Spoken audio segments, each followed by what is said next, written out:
Sometimes it seems like no matter what, my projects just don't work out. Whether I'm following someone else's pattern, an online tutorial, or going out on my own, it happens all the time.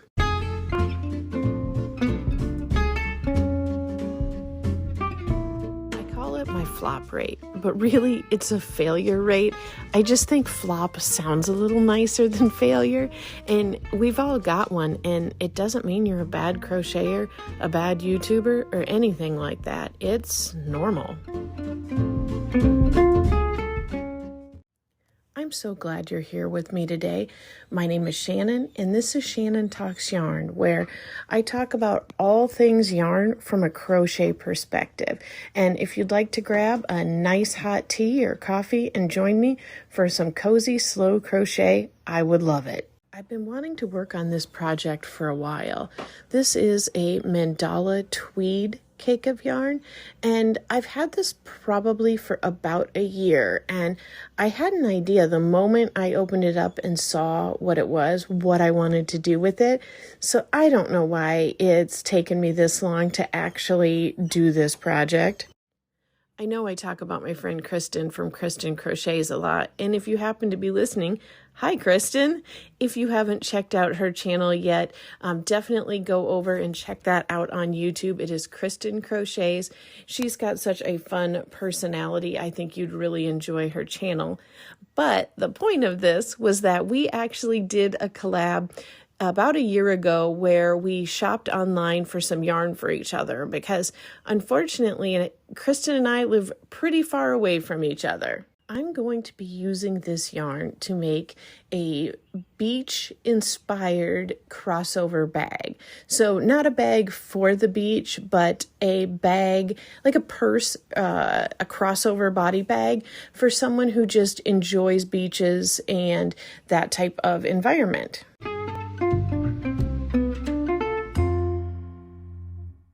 If you're wondering how all this ties in to the title of this podcast about failure and your flop rate, it's because I've made this style of bags a few times and they haven't turned out. So I started out by winging it, and I think a lot of us do this. I know a lot of crocheters only go by patterns, and I think that is very admirable. I just have a hard time not winging things. I find myself just getting excited when I see a project on Instagram or YouTube or wherever, and it looks cute, and I think, oh my gosh, I could make something like that. And I think, oh, I've got a yarn that would be great for this project, but maybe it's not the same weight or type of yarn. And yeah, that winging it instinct just kicks in. I don't know if you've seen that meme before, but it says, me about to wing something I definitely should not be winging. Well, that's me. When I wing a project, I think I've got about a solid 40% flop rate on them. And, you know, I've talked to other friends and that seems to be pretty normal. You know, a lot of it is just lack of practice, trying to do a certain technique or not knowing enough about it, or using the wrong type of yarn for that project. And that's just something we learn as we go along. And you know, I think some of us, like I'm definitely pointing the finger at myself here, are just better at learning by doing than, you know, memorizing someone else's guidelines. And this does all influence that flop rate, but it's okay because in the end, you know, as long as you're not letting those setbacks ruin your day or your week or your month, you know, it's okay. Want to keep in touch more often? Head on over to my blog, shannontalksyarn.com, and on the left-hand side of the screen, I've got a link for you to sign up to my newsletter. Now, I'll be the first to admit my blog is a whip. It's a work in progress, and so is my newsletter. It's something that I'm very interested in doing and very passionate about the outcome of it, but as for now, I'm still learning. So while I can't promise that there's going to be a newsletter every month.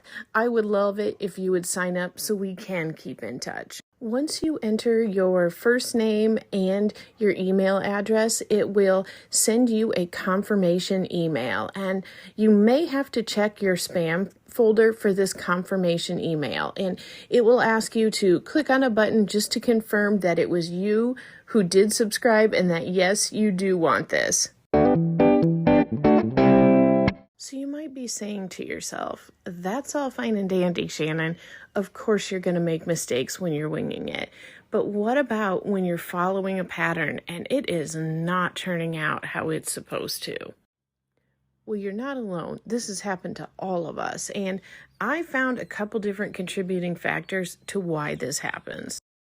As a person who's learning to write patterns, and you'll notice I think I have 1 or 2 free patterns available, and I'm working on more. So please don't think this is the pot calling the kettle black here. But, you know, free patterns are a lot like free recipes on the internet.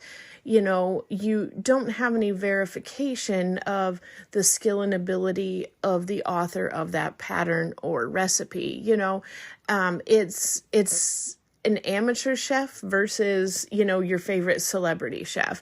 And we don't always know because oftentimes, you know, blogs can look very professional and, you know, it really doesn't have a lot of reflection on how good the author is at crochet or cooking or whatever the niche you're in. I don't want it to sound like it's just free patterns that can cause this problem, because I'm sure that there's plenty of paid patterns out there too that are just as confusing, or maybe don't have enough effort put into them as they should, and they are paid patterns.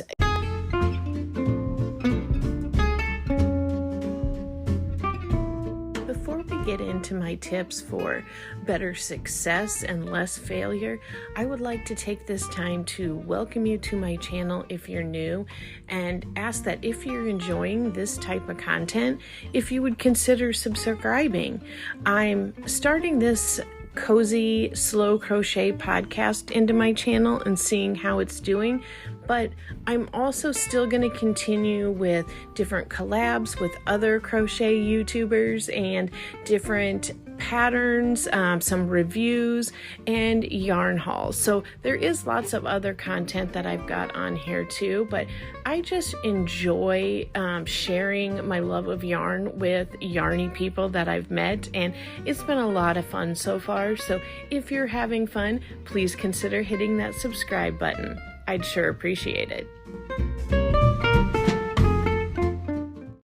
So if you are purchasing a pattern from someone, check different platforms, whether you're on Ravelry or Etsy, or is it possibly Ribbler? I'm not familiar with that one at all yet, but check the different platforms and see which ones that particular pattern designer is on, and check to see if that same pattern is listed on the different platforms. See if there's differences in it, see if there's differences in the price point. I know when I was looking at a particular pattern for a wearable, the designer had it listed on Ravelry, and she had it where you could purchase it by size. And I want to say it was $1 or $2 cheaper to purchase it that way. But when I went over to Etsy, she had multiple sizes that you could purchase for, like I said, $1 or $2 more than the Ravelry. But this was a big bonus for me because I wasn't entirely sure what size I would need. So this, I thought, would help increase my chances of success instead of having to consider purchasing another pattern to get the larger size, or having to wing part of it and guess about how much bigger to make the panels in it. So definitely check out your options if you find a pattern that you like. So to touch on free patterns again, I've noticed that there are a lot of crochet blogs out there, and I'm sure this applies to knitting as well, where the designer and the blog author offer the free pattern on their blog, but you're getting the advertisements, that pop up, all the pop-up ads. That's how bloggers make money off of their blogs. You're getting those ads in there. So sometimes it can be a little annoying to, bring that up on your phone or your tablet or whatever and see all the ads when you're trying to read a pattern. So those designers often will have a link that you can follow where it says for an ad-free version PDF of this pattern is available for purchase. So they'll often have it in one of those online resources. So some will have an actual sales, if they have like a Shopify site where they're able to process it on their own site. But a lot of the time you will be sent to Etsy. And that is the perfect opportunity for you to check those ratings on that particular pattern. So it goes to say that even if you're going to use the free pattern and not purchase the pattern from Etsy, follow that link and check out what the reviews are from that particular pattern shop, because it could make or break your pattern. I bought a pattern from Mama in a Stitch for a ruffle scarf I wanted to make.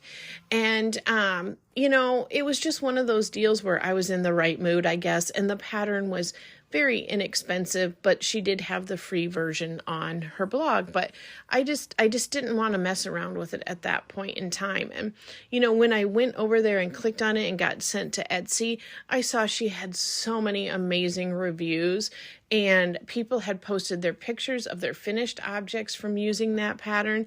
And it was a huge relief. It gave me a lot more confidence knowing it was a solid pattern. So this pattern Pitfall gets me all the time. I find a beautiful pattern. I think it'll go great, but the pattern designer has used a yarn that maybe isn't very common or is only available online, or, if it's an older pattern, it might not be available anymore. And I guess my main pitfall would be, I am a budget yarn kind of gal. I do not have a lot of bougie yarn. While I love bougie yarn, I have a hard time investing in it myself, just because a lot of the projects I do, I give away.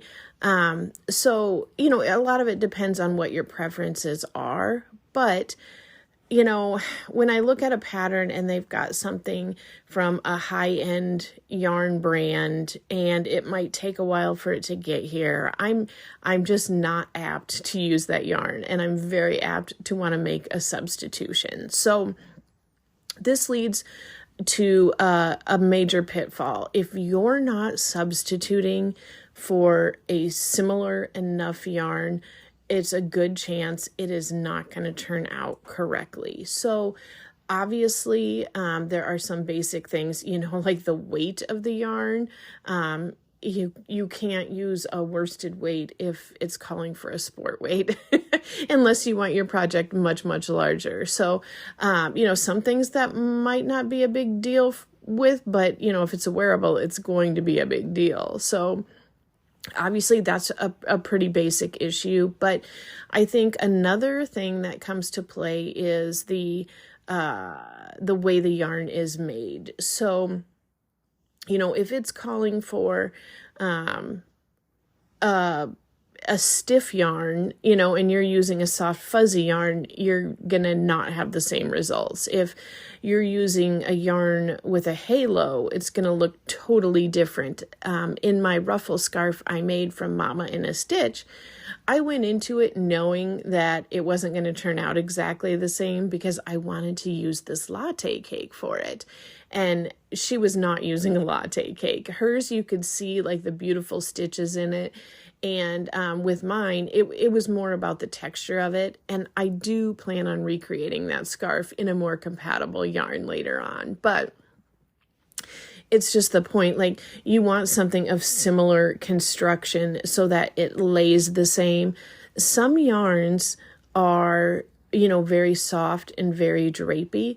I'm currently working on a project with some Pima Suprema yarn that I got from the Hobby Lobby annual clearance sale. And it's nice, guys. Like, it's nice.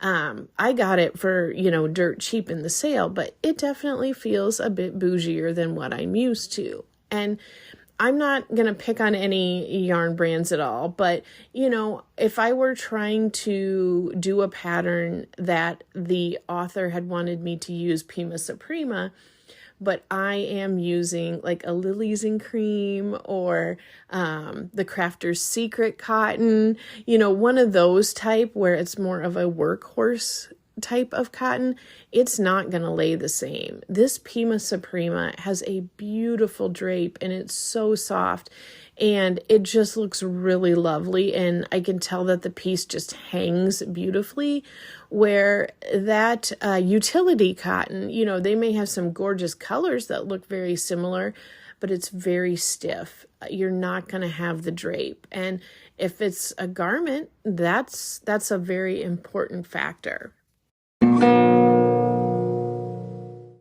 You can get around this substitution pitfall a couple different ways. I would start with the easiest and literally just type it into Google.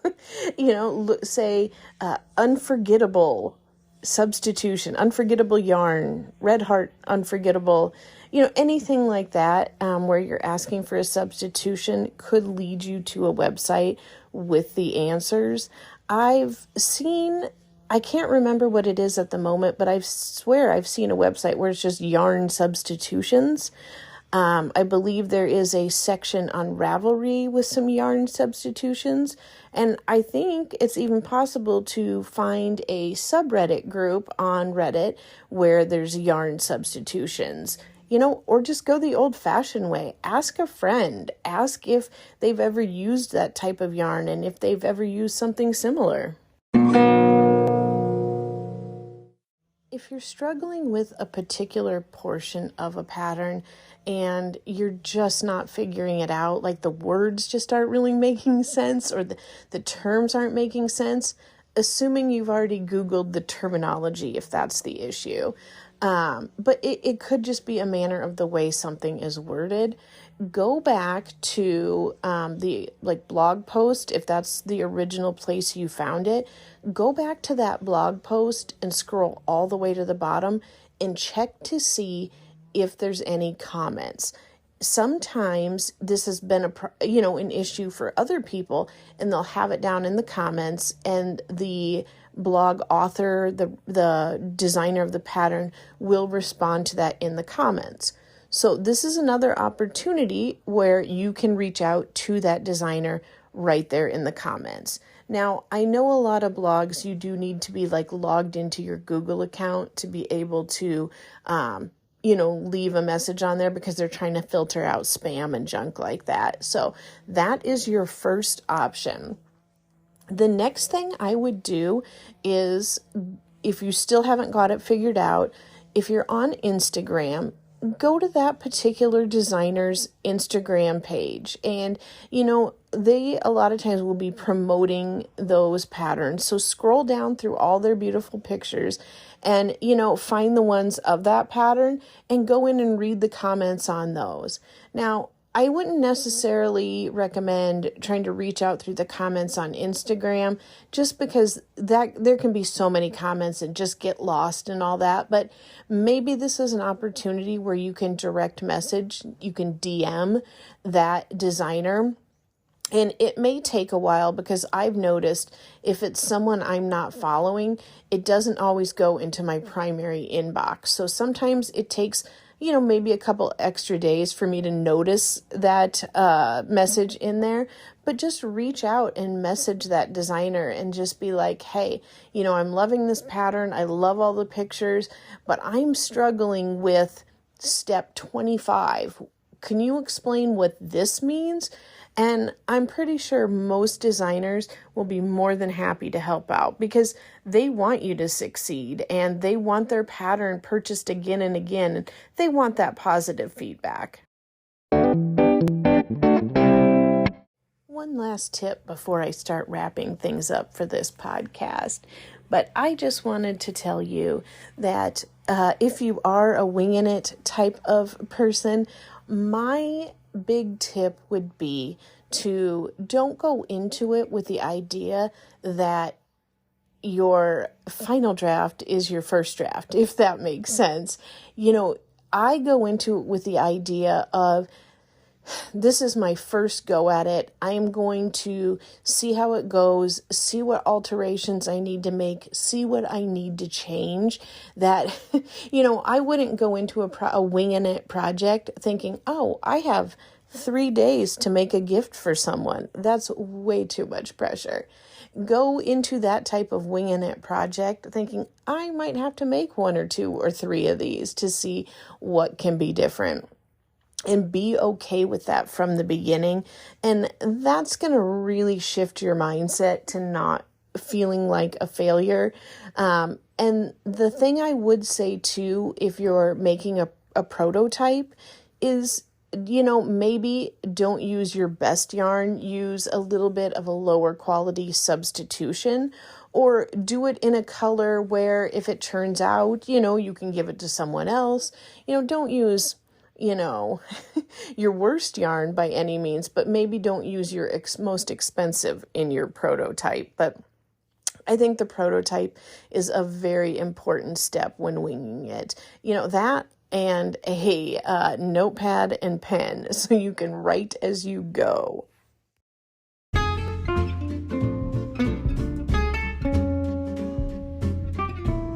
Let me know down in the comments if you've had similar experiences to mine, or if you have any additional solutions you're willing to share of how you resolved some of your flops.